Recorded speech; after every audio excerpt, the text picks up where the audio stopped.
അത് എനിക്ക് ഏറ്റവും വിഷമത എൻ്റെ കാര്യം മാത്രം എടുത്തല്ല. ഇതിൽ നിന്നാണ് ഞാൻ മനസ്സിലാക്കിയത് എത്ര നിരപരാധികൾ ശിക്ഷ അനുഭവിക്കുന്നു എന്നുള്ള സത്യം ഞാൻ മനസ്സിലാക്കിയത്. അപ്പോൾ അവരുടെ ജീവന് യാതൊരു വിലയില്ലാതെ കമന്റ് ഇട്ട് രസിക്കുക എന്ന് പറയുന്നതേ, അവന്മാർ എരന്ന് വാങ്ങുകയാണ് ശിക്ഷ. സത്യമാണ്. അല്ല ഇപ്പൊ നമ്മൾ ഈ മുമ്പേ പറഞ്ഞ പ്രാഗൊന്നുമല്ല. എവിടെയെങ്കിലും ഉണ്ടെങ്കിൽ നിങ്ങൾ അന്വേഷിച്ച് കണ്ടുപിടിച്ചു. മറ്റൊരാളുടെ മനസ്സ് വേദനിപ്പിച്ച ഒരാളും ഇവിടുന്ന് സുഖമായിട്ട് മരിച്ചുപോയ ചരിത്രമില്ല. ഒരു 100 ഉദാഹരണങ്ങൾ ഞാൻ പറയാം. നിങ്ങൾ അന്വേഷിച്ച് നോക്കിക്കഴിഞ്ഞാൽ നിങ്ങളുടെ പരിചയത്തിലും കിട്ടും. അപ്പം അത് ചെയ്യരുത്. ഒരാൾക്ക് ഒരു വേദന വരുമ്പോൾ അവിടെയാണ് രാഹുൽ ഈശ്വർ എന്ന് പറയുന്ന മനുഷ്യന്റെ പ്രത്യേകത. അവൻ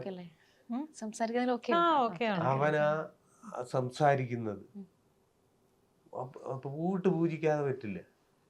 ഒരു അവസ്ഥയിൽ ഒരാൾ പെട്ട് കഴിയുമ്പോൾ അവന് വേണ്ടി അവൻ ആ കാര്യം വ്യക്തമാക്കി പറയും. ഇവിടെ എത്രയോ പ്രഗത്ഭരുണ്ട് പറഞ്ഞാൽ ജനം കേൾക്കുന്നവർ ഇല്ലേ? അവരാരേലും പറയുന്നുണ്ടോ? ഇല്ല. അപ്പൊ ആ ഒരുത്തൻ പറയുന്നു. എനിക്ക് ഏറ്റവും വേദന അതാണ്. അവൻ ഏറ്റവും കൂടുതൽ പറയുന്ന ആണുങ്ങളെ പറ്റി പറയുമ്പോൾ, ആണുങ്ങളെ ഒരു പ്രശ്നം പറയുമ്പോൾ പുല്ല് വിലയെ കാണുന്നു, ആണുങ്ങൾ ഇങ്ങനെ അനുഭവിക്കുക, ആണുങ്ങൾ ഇതെന്ന് അവനിന്ന് കരഞ്ഞു പറയുമ്പോൾ അവനെ തെറി പറയുന്ന ആണുങ്ങൾ. ഒന്ന് ആലോചിച്ച് നോക്കിയാൽ നമ്മുടെ നാട്ടിലേക്ക് എത്തി. അപ്പൊ അതാ ഞാൻ പറയുന്നത്, മറ്റൊരാളുടെ വിഷമങ്ങൾ മനസ്സിലാക്കാൻ ഒരു പുണ്യം വേണം. അതാണ് അവൻ.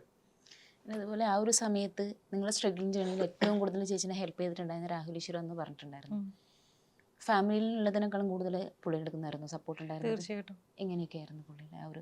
ഞാൻ കോണ്ടാക്ട് ചെയ്തിട്ടുണ്ടായിരുന്നു. അപ്പം മുന്നേ നമ്മൾ കണ്ടിട്ടും കേട്ടിട്ടൊന്നുമില്ല. അപ്പോൾ ആ സമയത്ത് ആരെ വിളിക്കണം എന്ന്, അപ്പം ഞാൻ വിളിച്ച സമയത്ത് എൻ്റെ അടുത്ത് പറഞ്ഞത്, നിങ്ങൾക്ക് എന്താവശ്യം ഉണ്ടെങ്കിലും ഏത് പാതിരാത്രിക്ക് വിളിക്കാം, ഞാൻ കാലിക്കറ്റ് വരണമെങ്കിൽ വരാം, 5 പൈസ നിങ്ങൾ ചിലവാക്കണ്ട, ടെൻഷൻ അടിക്കരുത്, ആത്മഹത്യ ചെയ്യുക അങ്ങനെ ഒന്നും ചിന്തിക്കരുത്, പിന്നെ ആൾ തിരിച്ചു വരും, നമ്മുടെ എല്ലാ സപ്പോർട്ടും ഉണ്ടാവുന്നു. അങ്ങനെ ആ സമയത്ത് അങ്ങനെ പറയാനൊരാളുണ്ടാവുന്നത് അത്രയും വലിയ കാര്യമല്ലേ. പിന്നെ അത്രയും എന്നെ സപ്പോർട്ട് ചെയ്ത് ദിലീപേട്ടൻ ഒരിക്കലും ഞാൻ മറക്കൂല. കാരണം രാവിലെ ഉച്ചയ്ക്കും വൈകുന്നേരമൊക്കെ ഈ വൈദ്യുതി മരുന്ന് കുടിക്കാന്ന് പറയുമ്പോൾ അതുപോലെ ദിലീപേട്ടൻ എന്നെ വിളിച്ചുകൊണ്ടിരുന്നത്, ഞാൻ ആത്മഹത്യ ചെയ്യുമെന്ന് പേടിച്ചിട്ട്. അപ്പം എന്നോട് പറയുമായിരുന്നു, അവനവിടെ പിടിച്ച് നിൽക്കാൻ എന്തെങ്കിലും ദൈവം ഒരു ശക്തി കൊടുക്കുമായിരിക്കും, നീ ഒന്നും ചെയ്യരുത് ചെയ്യരുത് എന്ന് പറഞ്ഞാൽ. അങ്ങനെ ഒരു സിറ്റുവേഷൻ ഉണ്ടായിരുന്നു കുറേ ദിവസങ്ങൾ പോയിക്കൊണ്ടിരിക്കുമ്പോൾ. ഇവരെയൊന്നും ഒരിക്കലും എനിക്ക് മറക്കാൻ പറ്റില്ല എൻ്റെ ലൈഫിൽ. അതാണ്. അപ്പോൾ രാഹുലിനെ കുറ്റം പറയുന്ന ആണുങ്ങളുടെ അടുത്ത് എനിക്ക് പറയാനുള്ളൂ, അയാളുടെ വീട്ടിൽ ആർക്കും വേണ്ടിയിട്ടല്ല, മനസ്സിലായില്ലേ? കാരണം മുന്നോട്ട് ഈ ജയിലിലൊക്കെ പോയി അയാൾ കിടന്ന സമയത്ത് ഒരുപാട് പരിഹസിച്ചിട്ടൊക്കെ അപ്പം നമ്മൾ കാണുക, ഒരാളുടെ നിന്ന് 5 പൈസ വാങ്ങിയിട്ടല്ല.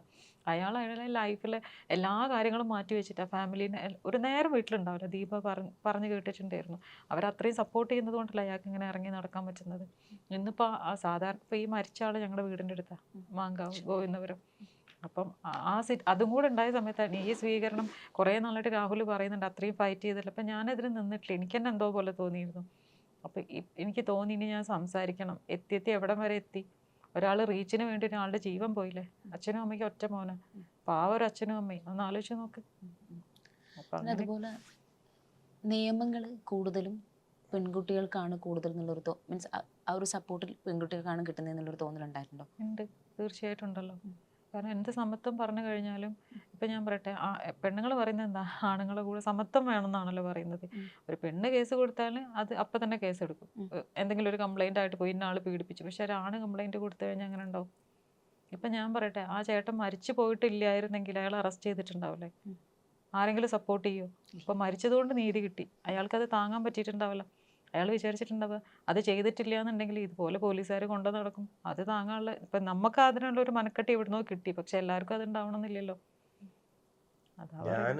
ഞാൻ പറയട്ടെ, ഞാൻ എന്നെ സംബന്ധിച്ചിടത്തോളം അവിടെ ഞാനൊരു കലാകാരനായിട്ട് ജനിച്ചതിൻ്റെ ഭാഗ്യം എനിക്ക് തോന്നുന്നതാണ്.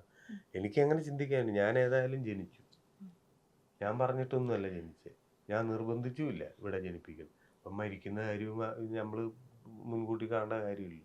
അത് സമയമാകുമ്പം കൃത്യമായിട്ട് നടന്നു പോകും. ഈ ചിന്ത എല്ലാവർക്കും കിട്ടൂല, മനസ്സിലായില്ലേ? ഇപ്പം വീട്ടിൽ നിന്ന് സ്കൂളിൽ നിന്നൊരു വഴക്കുണ്ടാക്കി, പഴയ കാലത്തെ കഥയാണ് പറയുന്നത്. ഞാനും കൂട്ടുകാരനും കൂടെ അടി ഉണ്ടാക്കിയിട്ട് വീട്ടിലോട്ട് പോകുമ്പോൾ പേടിയാ. അവിടെ എങ്ങാനും അറിയും, വീട്ടിലറിയാം, അച്ഛൻ അറിഞ്ഞ അടിച്ചു പോലും, അമ്മ അറിഞ്ഞ അടിച്ചു പോലും, അന്ന് എന്നെ അറിയട്ടെ എന്ന് പറഞ്ഞാൽ അന്ന് പോവും. ഇന്ന് അങ്ങനല്ല. അച്ഛൻ അറിഞ്ഞാൽ പ്രശ്നമാവുമോ എന്ന് പറഞ്ഞ് വീട്ടിലെത്തുന്നതിന് മുമ്പ് തൂങ്ങിച്ചാവും, മനസ്സിലായില്ലേ? അപ്പോൾ ഒരാളെ മരണത്തിലേക്ക് തള്ളിവിടും. ഇത്തരം ഞാൻ പറയുന്നില്ല, ഇങ്ങനൊരു കള്ളക്കേസ് ഒരു അവരുടെ താല്പര്യത്തിന് വേണ്ടി ചെയ്യുമ്പോൾ, ചെയ്ത ഒരാളെ തലയിൽ വെച്ച് കൊടുക്കുമ്പോൾ കുറച്ച് പേരെങ്കിലും വിശ്വസിക്കുകയല്ലേ. ഉം. ചിലർ ഒരു നല്ല അവൻ അങ്ങനത്തെ ഒരുത്തനായിരുന്നോ എന്ന് കുറച്ച് പേരെങ്കിലും ചിന്തിക്കൂലേ. ഉം. അത് മോശമായ ഒരു കാര്യമല്ലേ, ഒരു ഒരു നിരപരാധിയെ പറ്റി അങ്ങനെ ചിന്തിക്കുക. എന്ത് ചെയ്യാനാ, നമ്മുടെ നാടിന്റെ അവസ്ഥ അതായിപ്പോയി. ഈവൻ ഒരു ആൺകുട്ടികൾക്ക് പെൺകുട്ടികളുടെ പ്രിവിലേജ് രണ്ടും രണ്ടാണ്. ഇപ്പം നിയമത്തിൻ്റെ കാര്യത്തിലാണെങ്കിലും നമുക്ക് പെൺകുട്ടികൾക്ക് മിസ്യൂസ് ചെയ്യാൻ ചാൻസ് കൂടുതലാണ് ഇപ്പോഴുള്ള നിയമം. ഇപ്പം ചേട്ടനാണെങ്കിലും ചേട്ടൻ്റെ എക്സ്പീരിയൻസിൻ്റെ ബേസിൽ ഏതൊക്കെ നിയമങ്ങളാണ് നമുക്ക് ഇപ്പം ഒരു ചേഞ്ച് വരുത്തണം എന്ന് തോന്നിയിട്ടുണ്ടായിരുന്നത്? അങ്ങനെ ഇപ്പോൾ ആധികാരികമായിട്ട് പറയാനുള്ള ഒരു സംഭവങ്ങൾ ഒന്നും നമുക്ക് ഇല്ല. ഇപ്പൊ ഇപ്പോഴത്തെ സാഹചര്യത്തിൽ അങ്ങനൊന്നും പറയാനുള്ള അതിന് മാത്രമുള്ള അറിവുകളൊന്നുമില്ല. അതിന് ബന്ധപ്പെട്ടവർക്ക് അറിയാവുന്നവരുണ്ട്, അവര് ചെയ്യട്ടെ, അതേ പറയാനുള്ളൂ. ആൻഡ് അതുപോലെ തന്നെ ഇപ്പം ചേച്ചി ഇപ്പോൾ റീസെൻ്റായിട്ട് നമ്മളൊക്കെ ന്യൂസിൽ ഒക്കെ കണ്ട് നമ്മളൊക്കെ ഭയങ്കര വിഷമത്തോടെ കേട്ടിരുന്ന ന്യൂസാണ് ഷിംജിത്ത്, അതുപോലെ തന്നെ ദീപക് എന്ന് പറഞ്ഞ ചേട്ടൻ്റെ ആ ഒരു മരണം. സോഷ്യൽ മീഡിയ റീച്ചിന് വേണ്ടിയിട്ട് കൂടുതൽ ആൾക്കാർ അത് യൂസ് ചെയ്യുന്നുണ്ടായിരുന്നു. അപ്പോൾ ആ ഒരു സമയത്തും ചേച്ചി മെൻസ് കമ്മീഷന് വേണം എന്നുള്ള ഒരു രീതിയിൽ സപ്പോർട്ട് ചെയ്തിട്ട് പറഞ്ഞിട്ടുണ്ടായിരുന്നു. അത് പറയാനുള്ള റീസൺ എന്തായിരുന്നു? ഈ ഒരു എക്സ്പീരിയൻസിൻ്റെ ചേച്ചീൻ്റെ ആ ഒരു എക്സ്പീരിയൻസിൻ്റെ ബേസിലാണോ? ഇത് മാത്രമല്ല, മൊത്തത്തിൽ ഇപ്പം ഞാൻ പറയട്ടെ, ഒരു കേസ് വരുന്ന സമയത്ത് ഇപ്പോൾ പോലീസുകാരെ അവരുടെ സൈഡിൽ നിന്ന് നോക്കുമ്പോൾ നമുക്കറിയില്ല. ഒരു കേസ് വരുമ്പോൾ ഇത് സത്യമാണോ, ചെയ്തിട്ടുണ്ടോ എന്ന് ഒന്നും കൂടെ ഒന്ന് അന്വേഷിക്കണം എന്ന് എനിക്ക് തോന്നിയിട്ടുണ്ട്. പല കേസുകളിലും ഒരു സൈഡ് മാത്രം കേൾക്കുന്ന പോലെ എനിക്ക് തോന്നിയിട്ടുണ്ട്. അപ്പം നിയമം വരുമ്പം അതും കൂടെ ഒന്ന് പരിഗണിച്ചാൽ നല്ലതെന്ന് എനിക്ക് പേഴ്സണലി തോന്നിയിട്ടുണ്ട്. അങ്ങനെ ആകുമ്പോൾ പലരും ജയിലിൽ പോകില്ല. കാരണം ജയിലിൽ പോയി കിടക്കാൻ അത്ര സുഖമുള്ള കാര്യമല്ല. അതുവരെ മര്യാദയ്ക്ക് ജീവിച്ചിരുന്ന നല്ല ഫാമിലിയും കാര്യങ്ങളും അവരൊക്കെ നമ്മുടെ നാട്ടിൽ പറയില്ല, നാറിപ്പോകുന്ന കുടുംബം മൊത്തം എന്ന് പറയില്ലേ. ജയിലിൽ കിടന്ന പേര് അങ്ങനെ തന്നെയാണ്. ചെയ്തോ ഇല്ലേ എന്നൊക്കെ പിന്നീടല്ലേ. അപ്പം ഇതുപോലെ വന്നു കഴിഞ്ഞാൽ ആ സൈഡും കൂടെ അന്വേഷിക്കണം എന്നുള്ളൊരു തോന്നൽ. കാരണം ഞാൻ അനുഭവിച്ചപ്പോൾ എനിക്ക് തോന്നിയിട്ടുണ്ടായിരുന്നു, ഒന്നുകൂടെ കറക്റ്റ് അന്വേഷിച്ചിട്ട് തെറ്റ് ചെയ്തിട്ടുണ്ടോ എന്നുള്ളത് അങ്ങനെ എനിക്ക് തോന്നിയിട്ടുണ്ട്. അപ്പം എന്താ ഓക്കെ, ഇപ്പം ചേട്ടൻ അഗെയിൻസ്റ്റ് ഇങ്ങനെ ഒരു പ്രശ്നം വന്നില്ലെങ്കിൽ ചേച്ചി മെൻസ് കമ്മീഷൻ വേണമെന്നുള്ളൊരു വാദമായിട്ട് വരുമായിരുന്നു? എന്നാലും കേസ് വന്നിട്ടില്ലായിരുന്നെങ്കിൽ പക്ഷേ തോന്നിയിട്ടുണ്ട് എനിക്ക്. രണ്ടും സ്ത്രീകൾക്ക് കുറച്ചൊരു പരിഗണന കൂടുതലാണ്, അതിൻ്റെ ഒരു അഹങ്കാരം അവർക്കുണ്ട് എന്ന് എനിക്ക് തോന്നിയിട്ടുണ്ട്. ഇപ്പം എന്തും ചെയ്യാന്നുള്ളൊരു ധൈര്യം ഇപ്പം അത് നല്ലോണം കൂടിയിട്ടുണ്ട്. അല്ലെങ്കിൽ ഈ പണി ചെയ്യൂലല്ലോ. എന്നിട്ട് അവർക്ക് എന്തെങ്കിലും കൂസലുണ്ട്, ഒരാളുടെ ജീവൻ പോയിട്ട് എന്തെങ്കിലും. നമ്മളൊക്കെ ആണെങ്കിലോ നമ്മൾ ചെയ്യൂല, അത് വേറെ കാര്യം. റീച്ചൊക്കെ വേണമെങ്കിൽ അവരവരുടെ ട്രെയിനിൻ്റെ മുകളിലോ എവിടെയെങ്കിലും കയറി നിന്നിട്ട് വീഡിയോ എടുക്കുക, ആത്മഹത്യ ചെയ്യുക, എന്ത് ചെയ്യും. വേറെ ഒരാളെ ലൈഫിലേക്ക് എന്തിനാണ് ഒരാളെ ലൈഫ് വെച്ച് കളിക്കുന്നത് എന്ന് ഞാൻ ചോദിക്കാനുള്ളത്. ചേച്ചി പറഞ്ഞു ചേച്ചിൻ്റെ ഏറ്റവും വേഴ്സ് സമയത്ത് ഏറ്റവും കൂടുതൽ ഹെൽപ്പ് ചെയ്ത ഒരാൾ ദിലീപേട്ടനാണെന്ന് പറഞ്ഞിട്ടുണ്ടായിരുന്നു. എൻ്റെ അതുപോലെ ചേട്ടൻ്റെ കാര്യത്തിൽ ദിലീപേട്ടനായിട്ടൊരു ഇഷ്യൂ ഉണ്ടായിരുന്നു. പാപ്പിയപ്പച്ചനുള്ള റോളൊക്കെ വെട്ടിച്ചുരുക്കിയിട്ടുണ്ടായിരുന്നു. ആ ഇഷ്യൂ എങ്ങനെയായിരുന്നു സോൾവ് ആയിട്ടുണ്ടായിരുന്നത്? അതങ്ങനെ സോൾവ് ആക്കേണ്ട ഇഷ്യൂ അങ്ങനത്തെ പ്രശ്നമൊന്നുമല്ല. അതിപ്പം ഈ പറയുന്നത് പോലെ തന്നെയാണ് ഓരോരുത്തർ പറയുന്നത്, എടാ അതാ മറ്റേ അങ്ങനെ ആവട്ടെ. ഞാനിപ്പോൾ നിങ്ങളെപ്പറ്റി ഇവള് പറഞ്ഞു കേട്ട അല്ല ഞാൻ വിലയിരുത്തുക. എനിക്കൊരു ധാരണ ഉണ്ടാവും. ഇവരൊക്കെ ചിലപ്പോൾ നിങ്ങളെപ്പറ്റി പറയും, പലതും പറഞ്ഞെന്നിരിക്കും. പക്ഷെ ഞാൻ തീരുമാനിക്കും നിങ്ങളെ എങ്ങനെ കാണണം. അതുപോലെ ആ കാര്യത്തെ ഞാൻ എടുത്തിട്ടുള്ളൂ. പലരും പലതും പറയും, അങ്ങനെ സംഭവിച്ചിട്ടുണ്ടാവാം. എനിക്ക് വ്യക്തമായ അറിവുകളൊന്നുമില്ല. പക്ഷെ എന്തായാലും ജീവിതത്തിൽ ഞങ്ങളുടെ രണ്ടിൻ്റെയും ഏറ്റവും നല്ലൊരു ഫ്രണ്ടാണ് ദിലീപേട്ടൻ.